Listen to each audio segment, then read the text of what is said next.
What's up, everybody? Welcome back to the Oak Tree Football Channel. In today's video, I'm going to be starting my 2021 NFL preview and predictions, where over the next few weeks, I'm going to go through each NFL team, and I'm going to be making a preview, and I'm going to be making my predictions for them for the upcoming 2021-2022 NFL season. And in this video, in the first video, I will be going over the Cincinnati Bengals, and I'll be giving my preview and my prediction for the Bengals this season. So the Bengals were decent last year. Of course, it was Joe Burrow's rookie season, and he looked promising, but he suffered a torn ACL against the Washington football team. Luckily, it does appear that he'll be able to come back at the start of this season, and he will be able to be the Week 1 starter for the Bengals. I do think the Bengals will be able to have a quite good season this year. I think Joe Burrow will be able to bounce back from his injury pretty well. And I think the Bengals do have some good talent on this roster. The biggest hole for them right now is without a doubt the offensive line. They had the chance to take Penei Sewell 5th overall in the NFL draft, but of course they opted to go with Jamar Chase instead, which I'll get to later on in the video. But I think it's pretty clear that the Bengals still do need help on the offensive line. Even though it did get a little bit better this offseason, they made sure to draft some players, bringing some players in free agency to make it a little bit better. But this Bengals team, I think it's a solid team overall, so I'm going to get into this preview. So first, I have some key players for the Bengals, and my first key player is Joe Burrow. Joe Burrow, like I said, is expected to be the Week 1 quarterback with a lot of talent, and it really depends how is he going to be able to bounce back better than ever? Is he going to bounce back worse than ever? Is he going to have issues this season? It's a big question. Obviously, he's still young. He still has a long future ahead of him.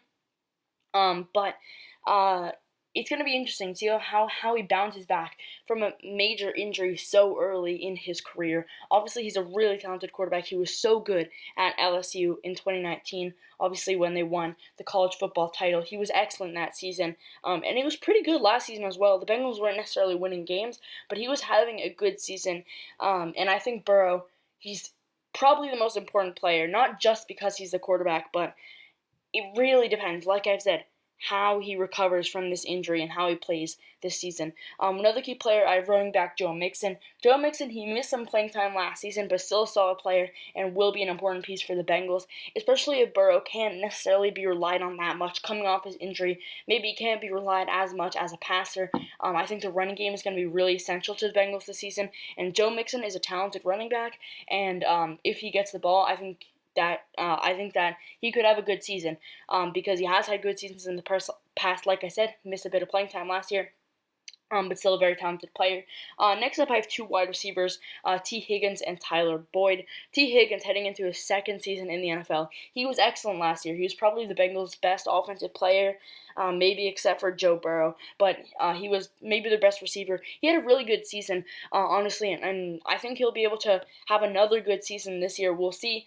Will he be able to continue his success, or will he, have a worse season than he did last year? So I think he's going to be an interesting player to watch out for. I definitely think he could be good this season. And Tyler Boyd, the other wide receiver that I have as a key player, he's kind of the veteran wide receiver that this team has. The Bengals, obviously, their three main receivers are going to be T. Higgins, Jamar Chase, and Tyler Boyd. Tyler Boyd is the veteran of that group. He's been in the NFL for a few years, and I think he's going to have to step up this season. Not that he's been bad, but I think he has to have a good season this year if the Bengals want to be a good team overall. And the final key player I have, the only defensive player, it's Jesse Bates. Jesse Bates was probably the Bengals' best defensive players last year. He led the team in interceptions. I believe he was second on the team in total tackles. He had a great season last year. He's a player that's very talented. If he can have another good season this year, I think the Bengals can be a solid team. Moving on to some notable offseason additions, they signed offensive tackle Riley Reiff. I think that's a very good signing. He's definitely going to play a part on that offensive line this season. And it would have helped if they had gone Penei Sewell as well. But I think with Riley Reiff, I think he can come in and I think he can help make that offensive line at least a little bit better. They also signed defensive end Trey Hendrickson from the New Orleans Saints. Very talented defensive end, had a good season last year. I like the signing a lot. They signed Chidobe Awuzie, the cornerback. They need cornerback help. I think this is a good signing. I think he brings some more talent to that cornerback group. And then for players they drafted Jamar Chase with their 5th pick. Now, this was a bit of a controversial pick, as I've said.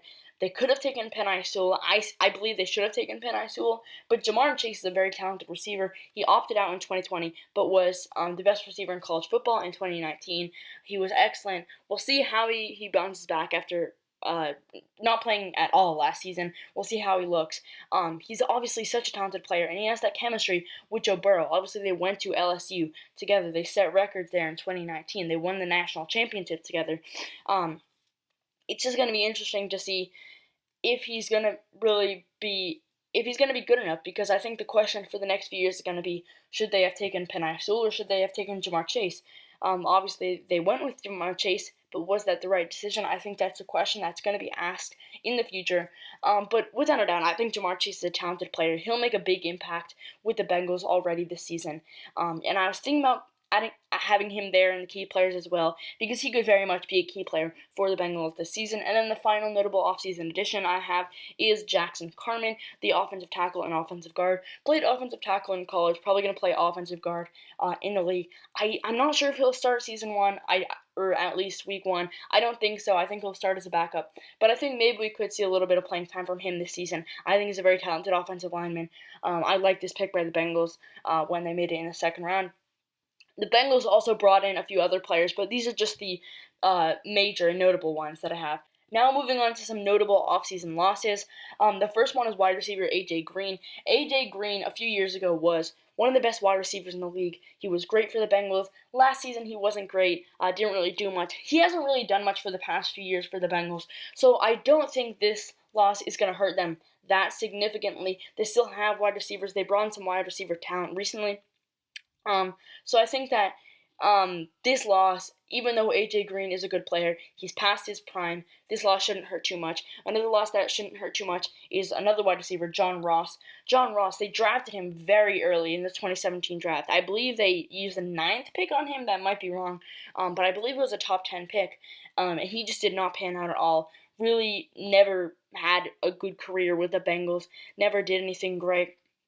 There were glimpses of success for him. There were times when he looked okay, but for most of his career, just really was never productive for the Bengals. So I don't think this loss should hurt them too much. They also lost defensive end Carl Lawson. I think this loss could hurt a little bit. He went to the New York Jets. He's a talented player, but I think the Bengals still have a little bit of talent on that defensive line, and they'll try and overcome that loss. Another loss, William Jackson, the cornerback. He went to the Washington football team. Obviously, they brought in Chidobe Awuzie, kind of to replace him. He was a talented player, but I think they have talent, and I think that even though this is a decently significant loss, I think they can definitely make up for it with the talent that they have. And then Gino Atkins, they released him. Obviously, he's been there for a long time. But he's getting up there in age. He's a really talented player, but not really the guy he once was. So this one, I'm not sure Gino Atkins would have done that much this season anyway. So I think this loss shouldn't hurt too much. Now moving on to my predictions. This is what the schedule looks like for the Bengals this season. They kick off week 1 against the Minnesota Vikings, and the Vikings are a pretty good team. I think they're pretty underrated. The Bengals are at home for this game, and I think this is definitely going to be a very interesting game for both sides. Obviously, it's going to be Joe Burrow's return. How will he perform? It will most likely be Joe Burrow's return. That's not confirmed yet, but it most likely will be Joe Burrow's return. How will he perform? The Vikings, they have some talented players. How will they be able to perform? This is going to be a very interesting game. I think it could go either way. But for now, I'm going to give the Bengals the slight edge. I do think they'll be able to win this game. I think it can be close. I think these teams are pretty even in talent. I think the Vikings actually are a little bit better. But I think this game could go either way. But for now, I'm going to give it as a win for the Bengals. Week 2 against the Chicago Bears. The Bears are an interesting team. It's really interesting to see who is going to be the week 1 starter for them. Will it be Justin Fields or will it be Andy Dalton? Obviously, they used their first-round pick on Justin Fields. Really talented quarterback. Of course, that was an excellent pick. And Andy Dalton has struggled in, training camps and stuff. So will they opt to go with Justin Fields immediately, or will they start Andy Dalton just to be safe? Because, they they kind of pushed Mitch Trubisky into the starting job pretty early in his career. And, you can say that maybe it was because Mitch Trubisky wasn't that talented of a quarterback, but that he never really panned out with the Bears. So this is an interesting one. This game could go either way, but for now, I am going to give it to the Bears. I think these teams are quite even in talent. The Bears did make the playoffs last season. I think they're a solid team. I think the Bears will win this one. But this is one that I definitely think that the Bengals could win. Week 3 against the Steelers. Steelers were quite a good team last year. They were undefeated for, I think, 11 games in a row or something like that. They started off the season really, really well. Obviously got eliminated in the wild card round against the Cleveland Browns. The Steelers are definitely going to be worse this season. I definitely think so. They're losing some talent. Their players are getting older, but this is still going to be a tough game. Going to Pittsburgh to play against the rivals for the Bengals, I'm going to give a loss. I'm going to give the Bengals a loss here. The Steelers, they are going to get worse this season, but they're still a team that's very capable of winning quite a few games, and I think this is just going to be a challenge for the Bengals, and I can't see them winning this one. Week 4 against the Jaguars. This is going to be the 2021 first round, the first pick of the 2021 NFL Draft versus the first pick of the 2020 NFL Draft. Obviously, Joe Burrow versus Trevor Lawrence, and it's going to be an interesting matchup. The Jaguars are getting better. Obviously, they weren't great last season, but I think they're getting better. They've added talent this offseason. I think they look like a better team overall, and I think the Jaguars definitely will be better this season. This game is at home for the Bengals, and it could go either way. I think both of these teams are similarly talented. I think they both have good players, and I think for both these teams, this is kind of like kind of a transition year. They're not really expected to make the playoffs this season, but they're expected to improve from what they did last season. So this game could go either way. I'm giving it to the Bengals. I think all of the games so far could go either way. This is the one that I feel the most confident about in the Bengals winning. I think the Jags are good, but I think, especially so early into Trevor Lawrence's career, it's going to be tough for them to beat the Bengals on the road.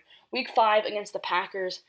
This is one that, unless Aaron Rodgers really is traded or he doesn't play this season, I can't see the Bengals winning. So I'm going to give them a loss. Obviously, that is assuming that Aaron Rodgers is still on the Packers at the time of this game, or that he's still playing for the Packers at the time of this game. If he's not playing, maybe the Bengals will be able to sneak a win at home. Probably it will still be a Packers win. But I think it really all comes down to Aaron Rodgers. Is he going to play? Is he not going to play for the Packers this season? And that's a major question mark. But I do think the Packers will be able to win this one. Week 6 against the Lions. Now, the Lions are one of the worst teams in the NFL this season. They traded Matt Stafford for Jared Goff. And I don't know how that's going to work out. Obviously, they drafted Penei Sewell, the guy that the Bengals kind of were looking at. But obviously, they went with Jamar Chase instead. So this is an interesting one. I think it could go either way. This is on the road for the Bengals in Detroit. And this is another one of those games that I can see going either way. I think there's a lot of those games this season for the Bengals, but I'm going to give the edge to the Lions here. I just think that the Lions will be able to win this one. I think it's going to be a tough loss for the Bengals, and they're going to hope to bounce back. But Week 7, they play against the Ravens. This one I just can't see them winning, honestly, in Baltimore against the Ravens, unless the Ravens have a significant injury to someone like Lamar Jackson. I just cannot see the Ravens losing this game. I think the Ravens are a lot better than the Bengals, I think, in Baltimore. I just can't see it happening for the Bengals. Week 8, another young quarterback battle, obviously, for the Bengals. It's Joe Burrow, and then for the Jets, they have Zach Wilson, the rookie quarterback, the second pick in the draft from BYU. The Jets are a team that I'm very interested to watch this season. They brought in Robert Saleh as their new head coach. They brought in a lot of players this offseason, and I'm very interested to see how they perform this season. This is another one of those games that can go either way. I think the Jets are a very talented team. They have a lot of good players. I'm going to give the slight edge to the Jets here. And I know that some people say that this should be a win for the Bengals. I am going to give the edge to the Jets. Not because I think the Bengals are bad, just because I think this it'll be a close game, I think. But I'm going to give the edge to the Jets at home. Week 9 versus the Browns. The Browns have one of the most complete rosters in the NFL right now, which is kind of crazy, considering where they were a few years ago. The Bengals, the Browns have a lot of talent. Baker Mayfield, Nick Chubb, Kareem Hunt at the running back position. They have one of the best wide receiver duos in the league with Jarvis Landry and Odell Beckham. They've got a great defense as well. They brought in Jadeveon Clowney this offseason. They drafted Jeremiah Owusu-Koramoah in the second round, and they're a great team. I mean, the Browns are a really good team. This game is at home for the Bengals, but I can't see them winning. I'm giving this one to the Browns again. So, 5-game losing streak for the Bengals as they head into their bye week, which is week 10. Week 11 at the Las Vegas Raiders. Another tough game here. Another one that I think could go either way. I think that the Raiders are an okay team. I think they're going to take a step back this year from the past years. The Raiders usually have a good start to the season, but then start to struggle as the year goes on. So I think this game, like I've said, for a lot of these, could go either way. I think Derek Carr is a really underrated quarterback, but I'm not sure how well he'll do this season. However, I am going to give the win to the Raiders here. I think the Bengals take another loss here, 6 in a row. But Week 12 against the Steelers, I already talked about the Steelers, obviously, because the Bengals are in the same division with the Steelers. They played them in Week 3. I thought they would lose in Week 3. But in Week 12, I think it could be a little bit different. At home, the Bengals are at home, like I just said. And obviously, like I mentioned earlier, the Steelers are getting worse this season. They're losing a lot of talent. They're not going to be as good as they were last season. So I'm going to give this one to the Bengals. I think it's one of those that could go either way. But I like the Bengals here. I think they're a solid team. I think they will be able to sneak by the Steelers here in a little bit of an upset win. And then Week 13 against the Chargers. Now, this is a really interesting one. Two quarterbacks from the 2020 draft class that have both been really good so far in their careers. Joe Burrow for the Bengals, and Justin Herbert for the Chargers. He was excellent last season, perfect almost with the Chargers. It was almost the best rookie season you could have asked for from him. And he was a guy that a lot of people were doubting, but he just played so well. And this is an interesting game. I think the Chargers are going to be a lot better this season. I think Justin Herbert is going to continue to become one of the best quarterbacks already in the NFL. But Joe Burrow could do the same. I think right now Justin Herbert probably is a better quarterback than Joe Burrow, but Joe Burrow is really talented, and I think he could. Show that in this game. It's going to be a really interesting matchup. At home for the Bengals, I'm going to give them the win. They have that momentum from the Steelers game. I think they carry that into this game, and I think they win back-to-back games for their 4th win of the season. Week 14, they're still at home against the 49ers. The 49ers are going to be a good team this year. It depends who's going to be the quarterback, or it's going to be interesting to see who will be the quarterback this season. Will it be Trey Lance? Will it be Jimmy Garoppolo? They took Trey Lance with the 3rd pick in this year's NFL draft. He's a really talented player, but he's kind of a raw prospect, so it'll be interesting to see how he pans out in the NFL. But this game, I think the 49ers are definitely going to improve this season. They had so many injuries last season, and if they can stay healthy, they're going to be a playoff contender this season. So even at home, I'm going to give this one to the 49ers. Week 15 against the Broncos. The Broncos are a bit of an interesting team.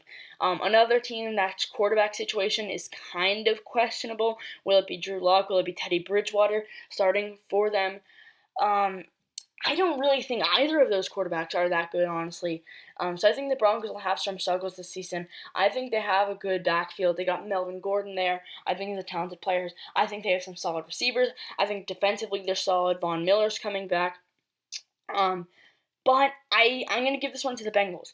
I think the Broncos are going to struggle this season. I thought they would be great last year, and they just proved me wrong. They were not that good at all. And I think the same thing could happen again this year. The Broncos will struggle, and the Bengals will be able to get this win on the road. Week 16 against the Ravens. They have a better chance of winning this one being at home. But again, I just can't see them. I don't really think I can see them losing to this team. Similar to I can't see them losing to the Browns in Week 9, even at home. I just don't think they have the talent to match up against those teams, so I'm giving them a loss here. Speaking of teams they just don't have enough talent to match up against, Week 17 they're playing the Chiefs.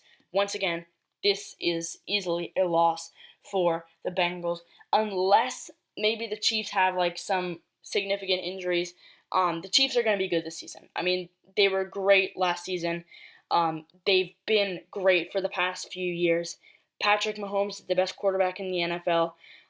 They have so much talent on offense and on defense. They have Tyreek Hill, Travis Kelce on offense, and then defensively, they have so many talented players as well. Tyrann Mathieu, just so much talent all around. And this team, is not going to lose to the Bengals. I think that's completely out of the realm of possibilities. And on Week 18 at the Browns, another game that I just don't think the Bengals really have a chance in. I don't think they'll be able to win that Week 9 game against the Browns at home and on the road against one of the best teams in the NFL. Maybe if the Browns have won the division and they've clinched it at this point, they'll play their backups and the Bengals will be able to sneak an upset, but I don't think that'll happen. The Browns, I mean, they're just a great team, a really, really good team, and they're not going to be losing to the Bengals here. So my final record prediction for the Bengals this season is 5-12. My ceiling for them is 8-9. They definitely have some games that they could win. They could beat the Lions, they could beat the Jets, maybe they beat the Bears in Week 2, depending on who's the starting quarterback. I think those are all realistic games that they could win. Their floor for me, which is like the worst possible scenario, 2-15. If Joe Burrow doesn't come back playing well, they're struggling. They have injuries. I could see them losing to the Steelers. I could see them losing to the Chargers. I could see them losing to the Vikings as well. So there's definitely games that this team could lose, and if they just aren't playing well, I think 2-15. There is a chance, but I think realistically, I don't think they're going to do that. I think 5-12 is a solid prediction for this team. Maybe it won't be these 5 games exactly that they win, but I think there will be 5 games on the schedule that the Bengals will be able to win this season.